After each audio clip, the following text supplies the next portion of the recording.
This is a labor-intensive process in every step of the way. To get a better idea about what happens next, we head to the port of Davao, where the beans are meticulously sorted and then loaded up on ubiquitous shipping containers. Basically, the main ingredient used in chocolate. Of course. And it's handled in this form as a commodity that's shipped around globally, mostly coming from the tropical belts, like the producing countries, like Africa, it's the #1 producer, and some countries like ourselves. And it gets shipped and handled like this and gets shipped to all these different countries that make them into chocolate.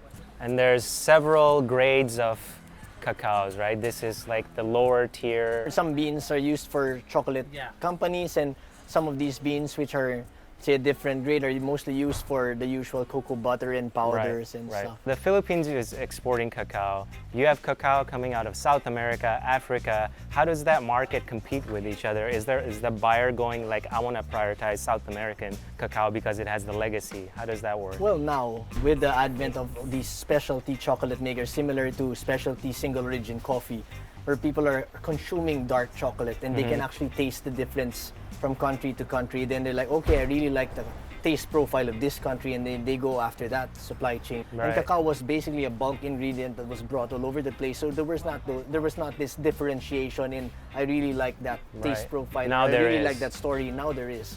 And so that's the big sort of shift in the cacao industry, wherein, of course, you still have these big chocolate companies, but there's a growing number of these artisanal chocolate craftsmen that are really trying to work with the farmers, really work with and perfect that fermentation and bring those really interesting flavors out. You know how the wine industry pays particular attention to, you know, fermentation, and you can differentiate from one vineyard to the next. There's really this very different taste, and it's only starting to happen now in the chocolate industry. It's great to hear that cacao production is ramping up in Asia. Savvy consumers start demanding the bean-to-bar philosophy. How much weight is this? 108 kilos? No, 63.5 kilos. Oh, all that weight is supported just on his neck and his core. Can you imagine 63.5 kilos? That's like 135 pounds, maybe 140 pounds. Wow. These guys may look wiry, but you do not want to be wrestling with them. They're freaking strong. And they're going up that rickety ladder with 63.5 on their head. That's insanity. This is the reality that people don't get to see. You walk into a store, buy an expensive bar of chocolate, but this is the labor, the work, the blood, sweat, and tears literally that goes into making that chocolate happen. The cacao tour continues, and it's amazing to gain this vantage point into an item I've consumed all my life, yet know so little about.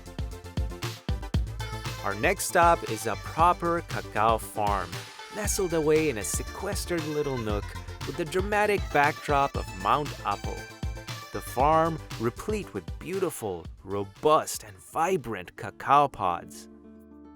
The Aztec equated the cacao pod to the human heart, and you can kind of see why. It's got roughly the same size, shape, and color. And they also compared chocolate to human blood. Kind of a gruesome analogy, but the Aztecs did like them some sacrifices. It was something of very deep cultural significance to them. What's blowing my mind is the fact that this cacao pod made its way from Central America to Southeast Asia through the Spanish. That's just mind-boggling. We've come here to catch up with some of the farmers whose livelihoods depend on cacao. Nice to meet you.